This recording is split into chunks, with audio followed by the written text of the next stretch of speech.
नमस्कार दोस्तों, let's grow upper channel में आप सभी का स्वागत है। हम लोग लेखपाल के लिए मैथ की प्रैक्टिस सेट कर रहे हैं। प्रैक्टिस सेट 16 हो चुका है। आज जो प्रैक्टिस सेट कराने जा रहे हैं वो 17 है। तो हमेशा शुरुआत में, जैसे कि पिछले वीडियो में हम लोग क्या करते थे, शुरुआत में डीआई और स्टैटिक के क्वेश्चन लेके आते थे। तो आज भी हम डीआई और स्टैटिक्स के क्वेश्चन लेके आए हैं। तो सबसे पहले हमको स्टैटिक्स का क्वेश्चन मिलेगा। पहला क्वेश्चन जो होगा वो मानक विचलन पे होगा। क्वेश्चन क्या है देख लेते हैं। क्वेश्चन कह रहा है निम्नलिखित बारंबारता बटन का मानक विचलन 10√2 है, तो F1 का मान बताइए। देखिए इस तरह का स्ट्रक्चर बना हुआ है, ग्राफ बना हुआ है, यही मिलेगा क्वेश्चन में। ये तो हम समझाने के लिए जब इसको सॉल्व किया जाएगा तो ये बनाना पड़ेगा। आ रहा समझ में? देखिए क्या होता है जब ऐसे क्वेश्चन दिया रहेगा तो ये कौन सा क्वेश्चन है, वर्ग अंतराल का है। क्योंकि हमको क्या मालूम रहना चाहिए कि सिंपल वाला भी मालूम होना चाहिए और वर्ग अंतराल वाला भी। सिंपल वाला पहले हम बता देते हैं ताकि आप एग्जाम में अच्छा स्कोर कर ले जाएं। देखिए क्या बात है, बात यहाँ पे ये है कि सिंपल वाला जो होगा वो सारे लोग कर ले जाएंगे, सारे लोगों को लगभग आता होगा। लेकिन अगर उसके जगह पे वर्ग अंतराल वाला पूछ देगा तो क्या होंगे, हम अगर जानते रहेंगे तो हम उन लोगों से आगे कंपटीशन में निकल जाएंगे, यानी ज़्यादा स्कोर करेंगे। तो सबसे पहले हम समझा देते हैं सिंपल वाला। सिंपल क्वेश्चन को सॉल्व करते हैं, उसके बाद हम वर्ग अंतराल वाला क्वेश्चन सॉल्व करेंगे जो दिया हुआ है। तो सिंपल क्वेश्चन ले लेते हैं, उससे आपको कुछ नहीं कुछ आइडिया जरूर मिल जाएगा ये सॉल्व करने के लिए। सिंपल क्वेश्चन क्या है, सिंपल क्वेश्चन में कोई संख्याओं का सीरीज दिया रहेगा। सारा समझ में कौन सा है, 10, 10, 9, 10, 10, 11, 10, 11 और 9 ये संख्याएं दी गई हैं। तो जब मानक विचलन पूछेगा, इसका भी पूछेगा मानक विचलन, तो मानक विचलन पूछेगा तो सबसे पहले हम उसका क्या निकालेंगे, माध्य निकालेंगे। जब तक माध्य नहीं निकालेंगे तब तक मानक विचलन नहीं निकलेगा। तो चलते हैं हम माध्य निकाल लेते हैं। माध्य बराबर क्या होता है जानते हैं, जिसे पहले भी पढ़ चुके हैं, योग अपान यान। तो योग क्या है, देखिए सबको जोड़ेंगे तभी तो हो जाएगा। देखिए तो जोड़ेंगे 10, 10, 20, 10, 30, 10 चौको 40 और 40, 11 दूनी 22 और 9 18, यानी कितना हो जाएगा 22, 18, 40 और 50 कितना हो जाएगा 90। कुल संख्या कितना है 1, 2, 3, 4, 5, 6, 7, 8, 9। आ रहा समझ में? तो 9 संख्या करेंगे, भाग दे देंगे कितना आएगा 10 आएगा। माध्य कितना आएगा 10 आ गया। अब मानक विचलन निकालना है। क्या निकालना है, मानक विचलन। तो इसको निकालने के लिए हम क्या करते हैं, अंडर रूट कर देते हैं। अब देखिए क्या करेंगे, जो माध्य है ना, माध्य में से वो संख्याएं जो दी गई हैं उनको हम घटाएंगे और जितना आएगा उसका वर्ग करके इसमें जोड़ते चले जाएंगे, अंडर रूट में जोड़ते चले जाएंगे। आई होप क्या समझ में आ रहा होगा। देखिए अब क्या होगा, ये 10 है ना, तो 10 में से हम 10 घटाएंगे कितना होगा 0 होगा। 0 का हम क्या करेंगे वर्ग कर देंगे। ठीक वैसे ही इसको भी घटाएंगे, 10 में से 10 तो 0। अब देखिए 10 में से 9 जाएगा कितना होगा 1, ये हो गया 1 स्क्वायर, प्लस अब 10 में से 10 जाएगा 0 का स्क्वायर, अब 10 में से 10 जाएगा 0 का स्क्वायर, अब प्लस 10 में से 11 जाएगा तो क्या होगा -1 का स्क्वायर, प्लस 10 में से 10 जाएगा 0 का स्क्वायर, प्लस 10 में से 11 जाएगा कितना होगा -1 का स्क्वायर, माइनस हो गया। अब क्या होगा 10 में से 9 जाएगा 1 का स्क्वायर। ठीक है, यहाँ तक आ गया होगा समझ में। अब क्या करते हैं, इतना लिखने के बाद जितनी संख्याएं होती हैं उतने संख्या करेंगे भाग दे देंगे। आ रहा समझ में? कितनी संख्याएं थी 1, 2, 3, 4, 5, 6, 7, 8, 9, 9 संख्या करेंगे भाग दे देंगे। आ रहा समझ में? ठीक, अब चलते हैं सॉल्व कर लेते हैं। क्या हो जाएगा, देखिए 0 का 0, 0 का 0, वर्ग करेंगे 0, 0 होगा, तो इनको लिखने की कोई जरूरत नहीं। यहाँ पे 1 का स्क्वायर क्या होगा 1 ही होगा। आ रहा समझ में? 0 का 0, 0 का 0। अब देखिए यहाँ पे क्या है -1 है, उसका वर्ग करेंगे क्या होगा 1 होगा, ये भी हो गया। 0 का 0 ही होता है, और -1 है तो इसका फिर वर्ग करेंगे क्या हो जाएगा 1 हो जाएगा, प्लस और ये है 1 का वर्ग क्या होता है 1 होता है। ठीक, अब क्या बताएंगे कुल संख्या कितना रहेगा 9 रहेगा। आ रहा समझ में? अब देखिए आगे चलते हैं, क्या हो जाएगा 1, 2, 3, 4 बटे 9। तो 4 किसका वर्ग होता है 2 का, और 9 किसका होता है वर्ग 3 का। तो यही क्या हो जाएगा आपका आंसर आ जाएगा। ये सिंपल है, ये सिंपल क्वेश्चन से क्या करना है मानक विचलन निकालना, तो इस तरह से निकालेंगे। ये क्वेश्चन जो है ये सारे लोग लगभग कर ले जाएंगे। तो आप क्या है उनके बराबरी में है, अगर आप भी कर ले जाते हैं वो भी कर ले जाते हैं। लेकिन अगर वहीं पे ये क्वेश्चन पूछ देगा वर्ग अंतराल वाला तो क्या हो जाएंगे, लगभग आप अगर समझ गए होंगे तो आप उनसे आगे निकल जाएंगे, यानी ज़्यादा स्कोर कर ले जाएंगे। तो तो चलते हैं हम सीधे क्वेश्चन देखते हैं, क्वेश्चन क्या कर रहा है। ठीक, देखिए, आई होप कि ये आपको समझ में आ गया होगा। अब क्या करेंगे, जो वर्ग अंतराल वाला है उसको ठीक से समझेंगे ताकि हम और लोगों के बेहतर इसको कर ले जाए। यहाँ पे देखिए दिया है, क्वेश्चन इस टाइप का रहेगा, आपको इस तरह से बनाना पड़ेगा। ये देखिए वर्ग अंतराल है और ये मध्यमान है, तो मध्यमान हम निकाल लिए हैं। ठीक है, और ये दो चीज दिया है ना, यहाँ देखिए, ये दिया है और ये दिया है, यहाँ से ले लिए हैं। आ रहा समझ में? तो देखिए यहाँ पे क्या होता है, मानक विचलन पूछ रहा है तो हम आपसे क्या कहे थे, माध्य निकालना बहुत जरूरी है। माध्य निकालना बहुत जरूरी है, तो हम क्या करेंगे, वर्ग अंतराल है तो उसका माध्यम निकालेंगे। क्या निकालेंगे? मध्यमान निकालेंगे। तो मध्यमान निकालेंगे, देखिए तो क्या हो जाएगा, 0 और 10 के बीच में कौन सा आएगा मान। तो हम क्या करते थे, इन दोनों को जोड़ेंगे, अब बटे 2 कर देंगे तो 5 आएगा। आ रहा समझ में? वैसे ही 10 और 20 है, दोनों को जोड़ेंगे कितना होगा, 30 होगा। अब 30 का जब बटे 2 कर देंगे तो क्या हो जाएगा, 15 हो जाएगा। कहने का मतलब इस तरह से हम उनका मध्यमान निकाल लेंगे। जब पूरा हम निकालेंगे तो कुछ इस तरह से आ जाएगा, और जब इस तरह से आ जाएगा तो आप क्या करेंगे, ये जो वर्ग अंतराल है इसको डिलीट मार देंगे। अब इनका खेल कुछ नहीं है, इनका केवल काम उतना ही था कि वर्गमान हमको मिल जाए। तो वर्गमान हमको क्या हो गया, सॉरी मध्यमान हमको मिल गया। आगे समझ में? अब यहीं से खेल शुरू होता है। ठीक, अब देखिए अब क्या करेंगे, जो बराबरता यफ है उसको हम जोड़ लेंगे, यहाँ पे जोड़ लेंगे। चलिए जोड़ लेते हैं, कितना होगा, 6 4 10, 6 4 10 यानी 20 प्लस क्या हो जाएगा, F1 हो जाएगा। F1 भी है, ये आ गया। आई होप आपको समझ में आ गया होगा। ठीक, अब क्या करेंगे, ठीक है, अब हमको क्या करना पड़ता है, मानक विचलन में हमको निकालना पड़ेगा माध्य, अभी हम बताए थे। ठीक है, तो क्या करते हैं हम, सबसे पहले इन संख्याओं को जोड़ लेते हैं। किन संख्याओं को, इनको 5 15 25 35 और 45। ठीक, अब इसमें देखते हैं क्या करेंगे, माध्य निकालना है। हम बताए थे ना कि मानक विचलन निकालने से पहले हम माध्य निकालते हैं। देखिए माध्य निकालना है, माध्य। अब इनको जोड़िए, 15 5 20। ठीक है, अब 20 25 कितना होगा, 45। अब 45 और 45 90 और 90 35 125। आया समझ में? अब क्या करेंगे, देखें कितनी संख्या, n से भाग देते हैं ना। देखिए 1 2 3 4 5 यानी 5 से हम भाग देंगे। आ रहा समझ में? तो देखिए 5 दूनी 10 5 25 यानी कितना आया, 25 आया। आई होप कि आपको समझ में आ गया होगा। अब माध्य जो आया है ये क्या है आपका, अंकित, सॉरी कल्पित है। माध्य तो हम निकाले थे 25 निकला था, लेकिन अब हम 25 को क्या मानेंगे, कल्पित माध्य मानेंगे। आ रहा समझ में? हम माध्य निकाले हैं तो 25 आया है, लेकिन जो 25 आया है उसको हम कल्पित माध्य मानेंगे। क्यों मानेंगे, क्योंकि नेक्स्ट स्टेप जो है उसको हमें निकालना है, यानी डी निकालना है। डी बराबर क्या होगा, x माइनस ए। आ रहा समझ में? तो देखिए क्या है, ये जो कल्पित मान है ये ए है। आया समझ में? कल्पित मान क्या है आपका, ए है। वहां पे माध्य था तो x लिखते थे, लेकिन यहाँ पे जब हम इसको कल्पित मान दे मानेंगे तो ए हो जाएगा। आ रहा समझ में? अब देखिए इसमें क्या है, ये x है ना, देखिए डी माइनस एक्स है, यानी देखिए d is equal to x minus a, यही दिया है। अब सबका हम ऐसे ही निकालते चले जाएंगे, डी के जगह पे, यानी डी का जब मान निकालेंगे तो हम एक्स माइनस ए कर देंगे। ठीक, ये क्या है, ये कल्पित मान है। इतना आ गया समझ में? तो देखिए एक्स क्या है, पहले 5 है तो 5 है तो क्या करेंगे, 5 कल्पित मान 25 है तो कितना आएगा घटाने पे, -20। आ रहा समझ में? तो यहाँ पे क्या हो जाएगा, -20 हो जाएगा। अब चलिए वहीं पे फिर से निकालते हैं, अब इसका निकालेंगे तो क्या हो जाएगा, 15 - 25 कर लीजिए, कितना आ जाएगा, -10 हो जाएगा। चलिए 10 लिख दिए। अब देखिए यहाँ पे क्या है, 25 है और ये 25 है ना, माइनस ये कितना है, ये कल्पित मान 25 है तो यहाँ क्या हो जाएगा, 0 हो जाएगा। आई होप क्या समझ में आ रहा होगा।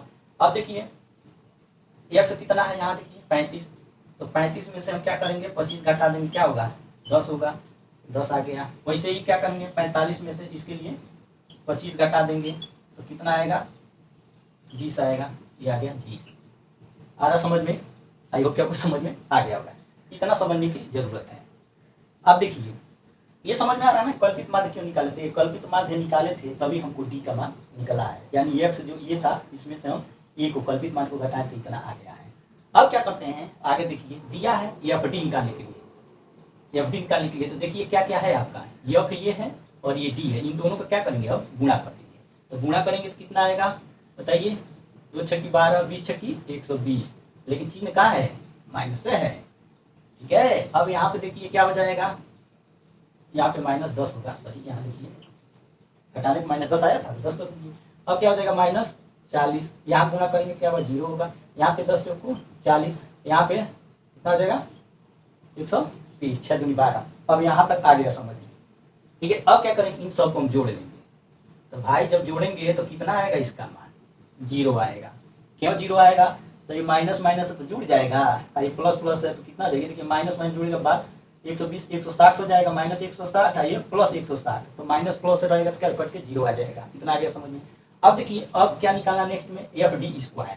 तो एफ डी स्क्वायर का मतलब इसका क्या हो जाएगा, एफ और डी इंटू डी, ये है इसका मतलब। तो एफ डी है तो एफ डी कौन सा है, ये है, और डी क्या है, ये है, यानी इनका और इनका गुणा करेंगे। आ रहा समझ में, इनका और इनका गुणा करेंगे तो कितना आएगा, देखिए माइनस माइनस का गुणा होगा तो कितना हो जाएगा, माइनस माइनस गुणा होगा तो प्लस हो जाएगा। ठीक है, तो प्लस हम लिखेंगे नहीं, तो 12 दूनी 24, यानी 2400 हो जाएगा। आ रहा समझ में। वैसे इनका गुणा करेंगे क्योंकि हमको ये ज्ञात करना है। तो माइनस माइनस क्या होता है, प्लस होता है, तो लिखेंगे नहीं। 4 देखिए 40 दाम में 400, वैसे ये 0 हो जाएगा। यहाँ क्या हो जाएगा 400, यहाँ पे 12 दूनी 2400।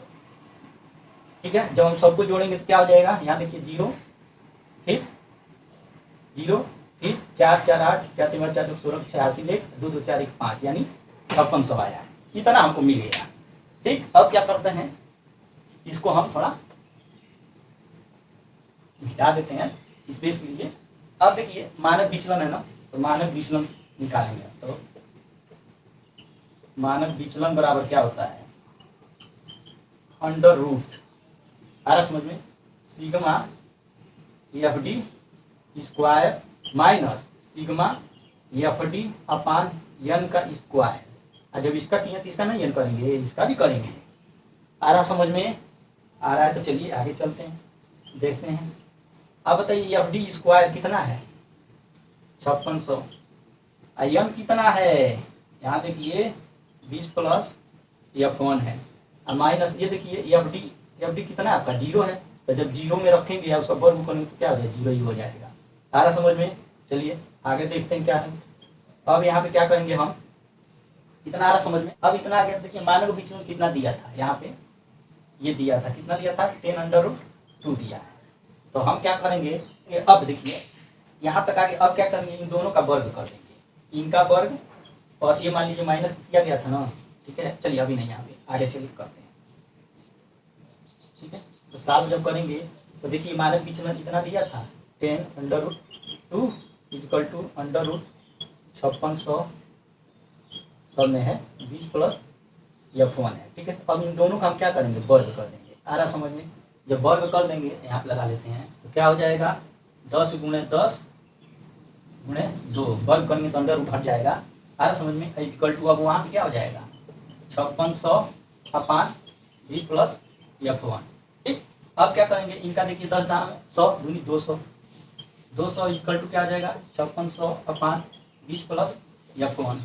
आ रहा समझ में। अब इसको इधर लेके जाइए, इसको इधर लेके आइए, क्या आ जाएगा 20 प्लस F1 इक्वल टू 5600 अपान 200। तो यहाँ 0 0 काट दिए, यहाँ क्या आ जाएगा 2 दूनी 4 2 8 16, यानी 20 प्लस F1 इक्वल टू 28 है। तो F1 बराबर क्या हो जाएगा 28 माइनस 20 इक्वल टू 8, यही क्या हो जाएगा आपका आंसर हो जाएगा। वही पूछ रहा था F1 क्या होता है। ये तो था स्टैटिक्स के क्वेश्चन। अब नेक्स्ट करने जा रहे हैं DI का क्वेश्चन। DI में जो क्वेश्चन लेके आए हैं वो इस तरह का है कि इसमें शिक्षकों की कुल संख्या 1800 दिया है जो क्वेश्चन है, और उनका प्रतिशत दिया हुआ है कि इतने इतने प्रतिशत, हिंदी में इतने प्रतिशत हैं, अंग्रेजी में इतने हैं, और इसी पे आधारित 3 क्वेश्चन है। तो हम चलते हैं पहला क्वेश्चन करने के लिए। पहला क्वेश्चन बताने से पहले आप क्या कर लीजिएगा, सबका संख्या निकाल लीजिएगा। तो ऐसे जो क्वेश्चन दिया हो तो सबसे पहले हम 1% का मान निकालते हैं। किसका निकालते हैं 1% का। तो 1% का निकालेंगे तो क्या हो जाएगा 1/100, 1800 में। ठीक है, 1800 में 1% का मान निकालेंगे। जब निकालेंगे तो हम सारे संख्याओं का भी मान निकाल लेंगे। ठीक है, अब यहाँ पे क्या करेंगे 1/100 ठीक है, यहाँ देखिए, यहाँ काट दीजिए, यानी ये कितना आएगा 18 आएगा।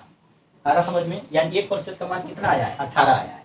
तो हम क्या करेंगे, अब सबका मान निकालेंगे। तो देखिए 8 है, 18 से गुणा कर देंगे, ठीक है। वैसे ही अंग्रेजी में कितने 27 है, तो 27 का क्या कर देंगे 18 से गुणा कर देंगे। वैसे ही गणित है, कितना है 13% है, तो 13 में हम क्या करेंगे 18 से गुणा कर देंगे। वैसे ही यहाँ पे क्या है 17 है, तो 17 में क्या करेंगे 18 से गुणा कर देंगे। वैसे ही यहाँ 23 है, तो 23 में 18 से गुणा कर देंगे।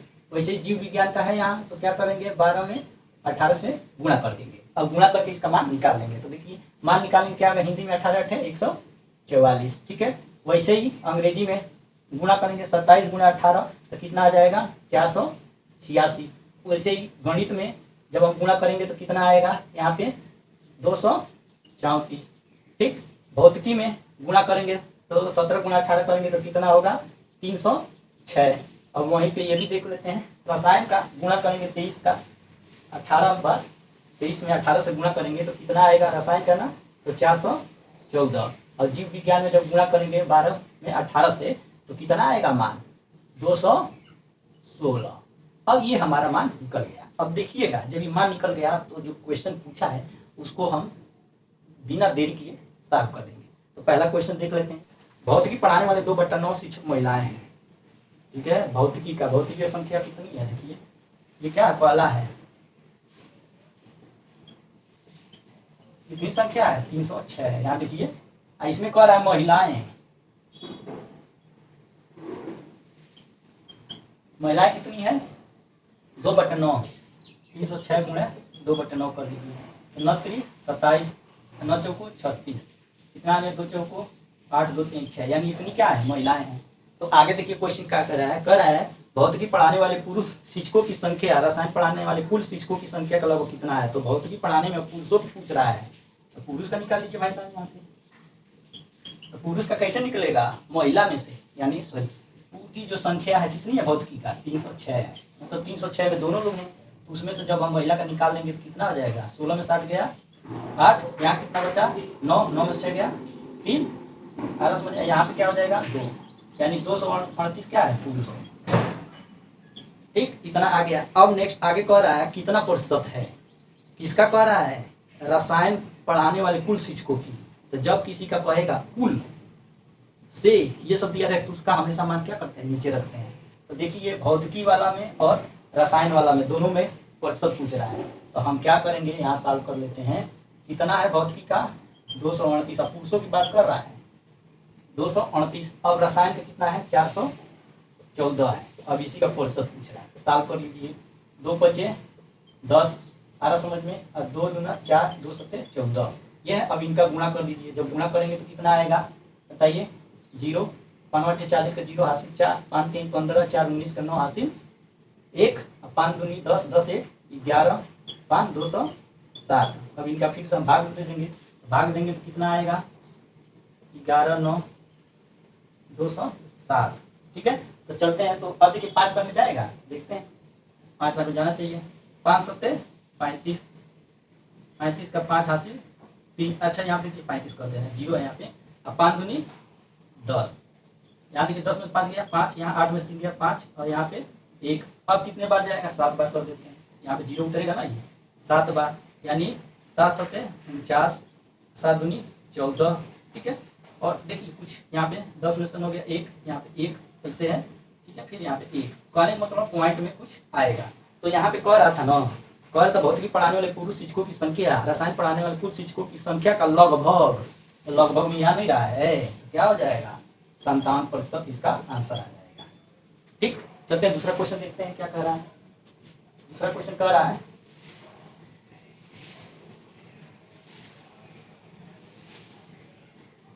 दूसरा क्वेश्चन कह रहा है रसायन अंग्रेजी और जीव विज्ञान पढ़ाने वाले शिक्षकों की कुल संख्या कितनी होगी। रसायन अंग्रेजी या जीव, रसायन अंग्रेजी लग गया और जीव विज्ञान की संख्या पूछ रहा है। तो तीनों को जोड़ लीजिए, 216 जीव का और अंग्रेजी का 486 और रसायन का 414, सॉरी 414। देखिए 6 6 12, 12 4 16, 16 का 6 हासिल 1, 8 1 9, 8 1 9, 9 1 10, 10 1 11 का 1 हासिल 1, 4 4 8, 8 2 10, 10 1 11, यानी कितना आ जाएगा इसका 1116, यही क्या हो गया, दूसरे का आंसर हो गया। देखिए कितना आसान है, जब आप इस तरह से निकाल लेंगे तो तुरंत आंसर आने लगेगा। अब चलते हैं नेक्स्ट क्वेश्चन देखते हैं। तीसरा कह रहा है अंग्रेजी और भौतिकी मिलकर पढ़ाने वाले शिक्षकों की कुल संख्या और गणित और जीव विज्ञान मिलकर पढ़ाने वाले शिक्षकों की कुल संख्या के बीच अंतर कितना है। तो अंग्रेजी और भौतिकी को मिला के देखिए, अंग्रेजी प्लस भौतिकी की संख्या कह रहा मिला के, ठीक है। देखिए अंग्रेजी कितना है 486 प्लस भौतिकी कितना है 306, तो इसको कर लीजिए, कितना हो जाएगा यहाँ पे 6 6 12 का 2 हासिल 1 8 1 9 4 3 7, इतना है यहाँ।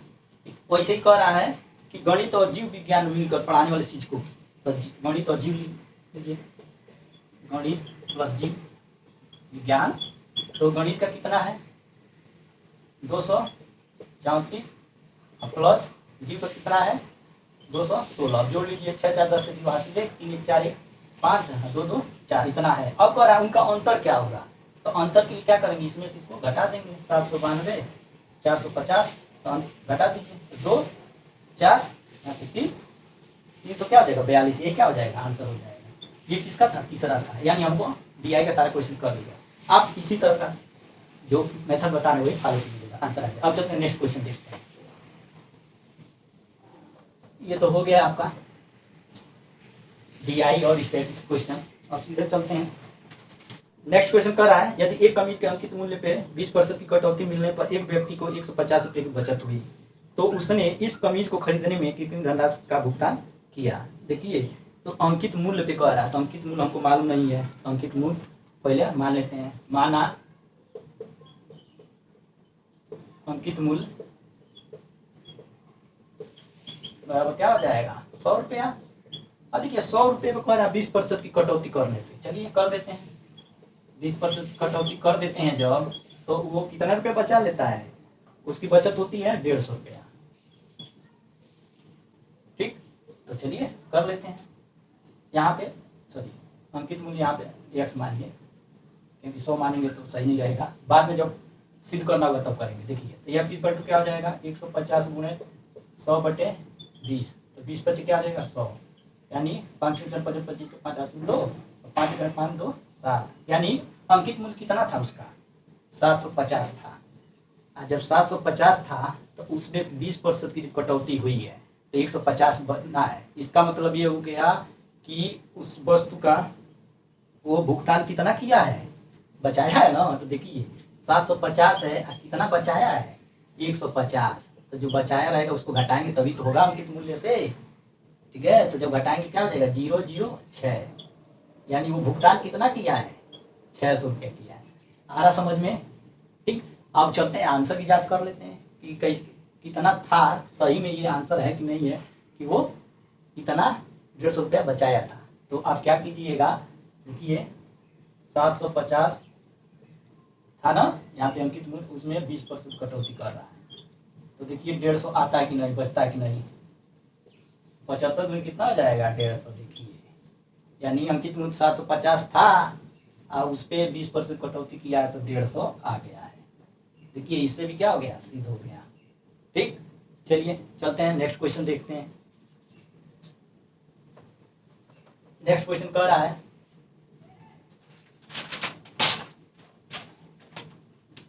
एक व्यापारी अपने माल को 20% कटौती पर बेचता है, फिर भी उसे 25% का लाभ होता है। यदि वह माल को अंकित मूल्य पर बेचे तो उसे कितना लाभ होगा।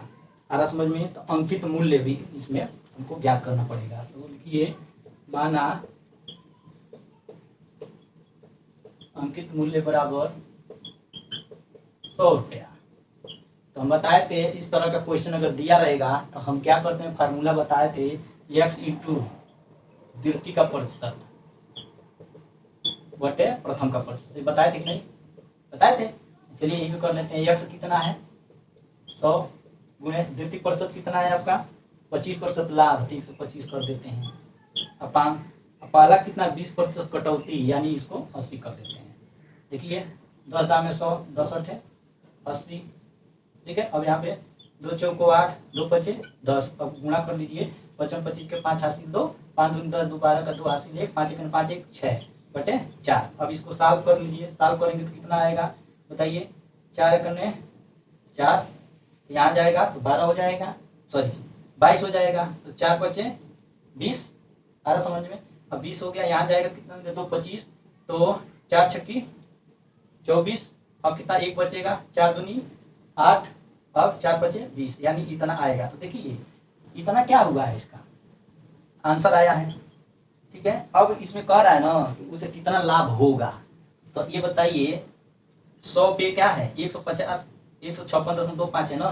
तो 100 पे क्या होता है लाभ होता है, यानी लाभ कितना हो जाएगा। देखिए 100 में से हम क्या करेंगे 100% में से, सॉरी 156.25 में से हम क्या करेंगे 100% घटा देंगे। जब घटाएंगे तो क्या आ जाएगा 5 2 6 और 5, ये क्या हो जाएगा आंसर। यानी इतना प्रतिशत इसका क्या होगा लाभ होगा। आ रहा समझ में। कुछ नहीं करेंगे, जो नियम बताएं उस पर रखेंगे, 150 आएगा। यहाँ पे भी आप कर दोगे, पूछेगा लाभ तो सीधे क्या होता है 100 के ऊपर जो होता है वो लाभ होता है। तो 100 के ऊपर जो लाभ होता है तो यही ना हो रहा है इतना। देखिए वैसे हम यहाँ पे घटा के बता दिए हैं कितना प्रतिशत लाभ होगा, लेकिन यहाँ क्या होगा 56.25 होगा। ठीक, चलिए नेक्स्ट चलते हैं। नेक्स्ट क्वेश्चन क्या कर रहा है। नेक्स्ट क्वेश्चन कह रहा है कि एक फल विक्रेता 25 आम पर 1 आम मुफ्त देता तो ग्राहक को छूट प्रदान करता है, कितना करता है। ठीक है, तो छूट प्रदान करता है। चलिए छूट प्रदान करता है, प्रतिशत में कह रहा है। देखिए हम क्या बताए थे, अगर 25 में आपको कोई 1 दे रहा है, 25 है उसके पास, कोई 1 दे रहा है, तो हम क्या करते थे 1/25। देखिए टोटल कितना है उसके पास 25 है। अब 25 पे 1 क्या कर रहा है फ्री दे रहा है, मुफ्त दे रहा है, तो उसका प्रतिशत क्या होगा। ऐसे कर लीजिए 25 चौको 100, यानी क्या हो जाएगा 4% हो जाएगा। आ रहा समझ में, आसान कितना है। 25 पे 1 दे रहा है, देखिए 25 पे 1 दे रहा है, कर दिए। चलिए नेक्स्ट चलते हैं। नेक्स्ट कह रहा है 8.8 किलोमीटर दूरी तय करने में एक चक्का 4000 बार परिक्रमा करता है, तो इसका व्यास कितना होगा। तो हम क्या बताए थे, इस तरह का क्वेश्चन कई बार बता चुके हैं, यहाँ पे हम नहीं बताएंगे, केवल बता दे रहे हैं चक्रों की संख्या क्या होती है। याद कीजिए, बताए थे कि नहीं, चक्रों की संख्या बराबर दूरी बटे 2πr, बस इसी में रख देना है। चूंकि ये आएगा मीटर में, किलोमीटर तो उसको मीटर में चेंज करेंगे, जो मीटर में आएगा तो आप क्या करेंगे उसका हम सेंटीमीटर में चेंज करेंगे। जब सेंटीमीटर में चेंज करोगे आप, तो इसका आंसर कितना आएगा, इसका आंसर आएगा 70, कितना आएगा 70 सेंटीमीटर। तो आप कर लीजिएगा। चलते हैं नेक्स्ट क्वेश्चन देखते हैं। ये बार बार प्रैक्टिस करा चुके हैं, आइए लगभग इतना इंपॉर्टेंट है कि हर प्रैक्टिस सेट में दिया है। अब कह रहा है नेक्स्ट, किसी आयताकार आकृति की लंबाई और चौड़ाई दोनों को 20% बढ़ा दिया जाए तो क्षेत्रफल में कितने प्रतिशत की वृद्धि होगी। तो दोनों में कह रहा है बढ़ाने के लिए। आ रहा समझ में। तो देखिए जब आयत के लंबाई चौड़ाई में जब वृद्धि होगी तो क्षेत्रफल में वृद्धि होगी। तो इसके लिए क्या होता है क्षेत्रफल में वृद्धि, यही है ना। तो 20 की वृद्धि कर रहा है, तो 20 + 20 लंबाई है चौड़ाई है, प्लस 20 × 20 बटे 100। साल कर लीजिए कितना जाएगा 40 प्लस यहाँ 4, यानी क्या हो जाएगा 44% हो जाएगा। आ रहा समझ में। चलते हैं नेक्स्ट क्वेश्चन देखते हैं। ये आंसर आ गया इसका। नेक्स्ट क्वेश्चन कह रहा है कि यदि किसी वृत्त की परिधि में 50% की वृद्धि की जाए तो इसके क्षेत्रफल में वृद्धि कितनी होगी। बताइए, वही चीजें हैं। ठीक है, वृत्त की परिधि में वृद्धि हो रही है तो क्षेत्रफल में, तो क्षेत्रफल में वृद्धि वैसे ही है। क्षेत्रफल में वृद्धि कितना है वृद्धि 50%। देखिए 50 + 50 कर देंगे, या चाहे 2 × 50 कर देंगे, दोनों बात एक ही होगा। अब प्लस 50 × 50 बटे 100, तो ये हम कर दिए तो कितना हो जाएगा ये 50 दूनी 100 प्लस 1 कितना हो जाएगा 25, यानी 125% क्या हो जाएगा इसका वृद्धि हो जाएगा क्षेत्रफल में। चलते हैं नेक्स्ट क्वेश्चन देखते हैं क्या कर रहा है। नेक्स्ट क्वेश्चन कह रहा है कि 125 x5 y² - 24x² y5 के गुणनखंड होंगे, यानी दिया है, क्या दिया है, दिया है 125 x5 y² - 64x² y5 के गुणनखंड कह रहा है। ठीक, तो सबसे पहले हम देखते हैं इसमें कौन कॉमन निकल जाएगा। क्या कॉमन निकलेगा x² y², क्या निकल कॉमन निकल गया। जब कॉमन निकल गया तो देखते हैं क्या बचा। तो बचा 125, यहाँ देखिए x5 हो जाएगा, यहाँ पे 5 में से 2 निकल गया, यहाँ पे पूरा निकल गया है। देखिए वाई स्क्वायर था, वाई स्क्वायर कर दिए, निकल गया। अब यहाँ पे क्या बचेगा 64, एक्स स्क्वायर निकल गया, यहाँ पे क्या होगा वाई क्यूब हो जाएगा। आ रहा समझ में, 2 निकल गया वाई, तो अब ये बचा है। अब देखिए x square minus y square है। अब देखिए इसको हम क्या लिख सकते हैं, बताइए। सॉरी यहाँ पे 5 था, 2 निकल गया, तो यहाँ पे भी क्या होगा 3 होगा। यही सब देखने की चीजें हैं, यही सब हम क्या करते हैं, गलती करते हैं। अब देखिए इसको हम क्या लिख सकते हैं, लिख सकते हैं ना 5x का क्यूब माइनस 4y का क्यूब, लिख सकते हैं कि नहीं, लिख सकते हैं, श्योर है। अब देखिए क्या होगा x square y square equal, अब इनका हम क्या करेंगे, एक जानते हैं फार्मूला क्या होता है, ए क्यू माइनस बी क्यू, ठीक है। तो हम एक्स दिया तो एक्स पे लगा लेते हैं, एक्स और वाई, तो क्या होता है एक कोष्टक में एक्स माइनस वाई, यही होता है ना। और दूसरे में क्या होता है x square sorry minus sorry plus होगा वाई स्क्वायर प्लस 2xy, 2 नहीं होता, केवल xy होता है। कहने का मतलब जो फार्मूला होता है x cube minus y cube का होता है, एक क्वेश्चन में एक्स माइनस वाई, दूसरे में x square plus y square plus x y, ठीक। चलिए अब चलते हैं, यही हम मान यहाँ पे रख देंगे। तो देखिए अब क्या है, यहाँ पे 5x है ना, तो क्या हो जाएगा 5x माइनस 4y, आ गया समझ में। अब चलते हैं नेक्स्ट देख लेते हैं, ये तो हो गया। अब इसके जगह पे क्या हो जाएगा 5x स्क्वायर, ठीक है, प्लस वाई की जगह 4y का square plus 5x into 4y, ये हमको मिल गया। आ रहा समझ में, ये और ये पूरा। अब क्या हो जाएगा एक्स स्क्वायर वाई स्क्वायर, ये 5x माइनस 4y, अब यहाँ पे क्या हो जाएगा 25x स्क्वायर 400 को 16 वाई स्क्वायर, यहाँ पे क्या हो जाएगा 5 को 20 यानी 20xy हो जाएगा। आ रहा समझ में, देखिए यही क्या होगा आपका आंसर होगा एक्स वाई स्क्वायर 4 माइनस, ठीक है 25x स्क्वायर प्लस 16 20, यानी ये यही क्या हो जाएगा आपका गुणनखंड हो जाएगा, यही आंसर हो जाएगा। इसमें केवल फार्मूला रखना था। गुणनखंड निकालने से पहले आप क्या कीजिएगा, एक बार जब गुणनखंड निकाल रहे हैं सॉल्व करने, तो ये ध्यान में रखिएगा कि ये सब गुणनखंड जो है जरूर किसी न किसी फार्मूले का जो थोड़ा टफ लग रहा होगा तब, कि कुछ नहीं कुछ ये फार्मूले में होंगे, तो फार्मूले पे कोशिश कीजिएगा कि निकालने के लिए, तभी जाके वो 60 होगा। जैसे मान लीजिए यहाँ पे क्या था, ये दिया था, तो ए क्यू माइनस बी क्यू पे क्या किया है, ये पूरा 60 हो गया, आ गया है। आ रहा समझ में, ऐसे गुणनखंड करेंगे तो आएगा नहीं। इतना समझ में आ गया। चलते हैं नेक्स्ट क्वेश्चन देख लेते क्या कर रहा है। नेक्स्ट क्वेश्चन कह रहा है, देखते जाइए। नेक्स्ट क्वेश्चन कह रहा है कि 2 सकेंद्री वृत्तों जिनकी परिधियां क्रमशः 88 सेंटीमीटर तथा 132 सेंटीमीटर है, तो के बीच का वलय का क्षेत्रफल ज्ञात कीजिए या होगा। तो देखिए संकेंद्रित कह रहा है, यानी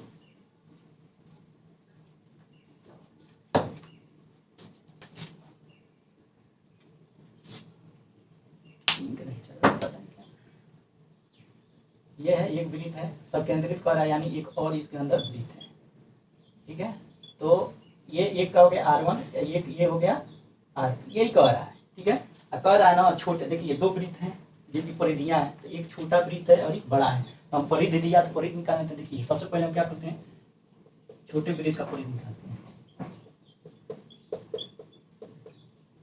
वृत्त परिधि क्या होती है 2πr, आर को हम क्या माने 1 माने हैं। परिधि कितना दिया है 88 दिया है, तो 88 कर लेते हैं, 2 गुणे 22/7 गुणे R1 कर लेते हैं, तो क्या हो जाएगा 88 गुणे 44 होगा यहाँ पे 22/44/7 गुणे R1, ठीक है। अब इधर लेके जाएंगे तो क्या हो जाएगा 88 गुणे 7/44 R1।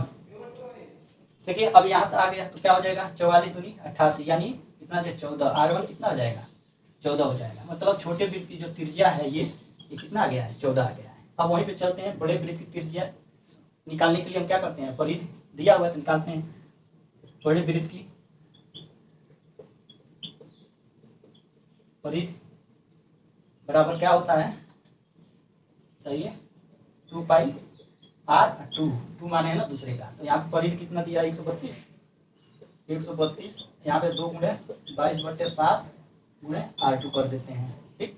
अब यहाँ पे क्या हो जाएगा 132 = 44/7 गुणे R1। तो अब इसका थोड़ा नेक्स्ट मिलते हैं, R1 क्या हो जाएगा, सॉरी R2 है ना यहाँ पे, तो R2 बराबर क्या हो जाएगा 132 गुणे 7/44, यही होगा। देखिए 11 चौको 44, 11 कने 11, 11 दूनी 22, ठीक है। तो 4 त्रिका 12, 7 त्रिका 21, यानी दूसरे की जो त्रिज्या बड़े वृत्त की त्रिज्या वो कितना आ गया, 21 आ गया, यानी ये 21 आ गया, इतना निकल गया। अब इसका जैसे क्षेत्रफल कह रहा है, इनके बीच का वलय का क्षेत्रफल, तो देखिए इतना ही से काम नहीं चलेगा। अब इसका हम क्या करेंगे, इन दोनों का क्षेत्रफल भी निकालेंगे और तब उन क्षेत्रफल को घटाएंगे तो बीच का वलय आ जाएगा। कहने का मतलब इसका क्षेत्रफल निकल जाएगा। जब ये क्षेत्रफल है बड़े वृत्त का क्षेत्रफल में से इसको घटाएंगे तो यहीं पे हम क्षेत्रफल निकालेंगे। छोटे वृत्त की क्षेत्रफल क्या होता है बताइए, यहीं पे निकाल लेते हैं, पाई आर स्क्वायर। आ रहा समझ में, तो 22/7 छोटे वृत्त की कितनी थी, 14 थी त्रिज्या, तो 14 गुणे 14 कर देना है, तो कितना आ जाएगा, तो ये 7 दूनी 14, यानी 22 गुणे 14 दूनी 28। इसको साल कर लीजिए, साल करेंगे तो कितना आ जाएगा बताइए, साल कर लीजिए यहाँ पे 28 22 गुणे 2 × 16 का 6 हासिल 1 2 4 1 5, यहाँ पे 6 और यहाँ पे 5, तो हो जाएगा 6 1 6, यानी ये 616 वर्ग सेंटीमीटर होगा। सारा ये जो जितने भी सारे हैं सेंटीमीटर में ही है, ठीक है। ये हो गया छोटे वृत्त का, निकल गया। अब बड़े वृत्त की क्या करेंगे हम, बड़े वृत्त का क्षेत्रफल निकालेंगे। क्षेत्रफल था छोटे वृत्त का, तो बड़े वृत्त का क्षेत्रफल निकाल लेते हैं। बड़े वृत्त का क्षेत्रफल, देखिए छोटे वृत्त की परिधि से हम त्रिज्या निकाल लेते हैं और उसी का क्षेत्रफल निकाल लिए हैं। अब वहीं पे बड़े वृत्त की परिधि है, तो वहां से हम क्या करेंगे, बड़े वृत्त की त्रिज्या निकालने के क्षेत्रफल हम निकाल रहे हैं, तो क्या आ जाएगा पाई आर स्क्वायर, ठीक है। तो क्या आ जाएगा 22/7 गुणे कितना है बड़े वृत्त की त्रिज्या 21 गुणे 21, तो क्या आ जाएगा 7 त्रिका 21। अब 22 गुणे क्या हो जाएगा 3 × 3 3 दूनी 6, अब इनका गुणा कर लीजिए। जब गुणा करेंगे तो कितना आ जाएगा, देखिए 63 गुणे 22, 2 तिहाई 6 2 छक्की 12, 2 तिहाई 6 2 छक्की 12, यानी 6 8 3 और 13, 1300 कितना आ जाएगा, 1386 वर्ग सेंटीमीटर। अब क्या करेंगे, बड़े वृत्त में से छोटे वृत्त का क्षेत्रफल घटा देंगे, तभी तो ये इसका मान आएगा। तो हम क्या करते हैं यहाँ पे, ठीक है, देखिए यहाँ देखिए कर देते हैं बड़े वृत्त का क्षेत्रफल, क्षेत्रफल माइनस छोटे वृत्त का क्षेत्रफल घटा देंगे तभी तो आएगा इस बीच का मान। तो देखिए बड़े वृत्त का क्या कितना दिया है 1386 माइनस छोटे वृत्त का त्रिज्या कितना है 616, तो कर दीजिए कितना हो जाएगा, 6 में से 6 गया 0, 8 में से 1 गया 7, यहाँ बचा 13, 13 में से 6 गया कितना हो जाएगा 7 6 13 7, यही क्या हो जाएगा आपका वर्ग सेंटीमीटर, ठीक है। कहने का मतलब कि हम बड़े वृत्त के क्षेत्रफल में से छोटे वृत्त का क्षेत्रफल निकालें तो वलय का क्षेत्रफल निकल गया, वो मान कितना था, कितना निकल के आया है 770 वर्ग सेंटीमीटर। आई होप कि ये वीडियो आपको पसंद आया होगा, तो लाइक शेयर और सब्सक्राइब करना ना भूलिएगा। जय हिंद।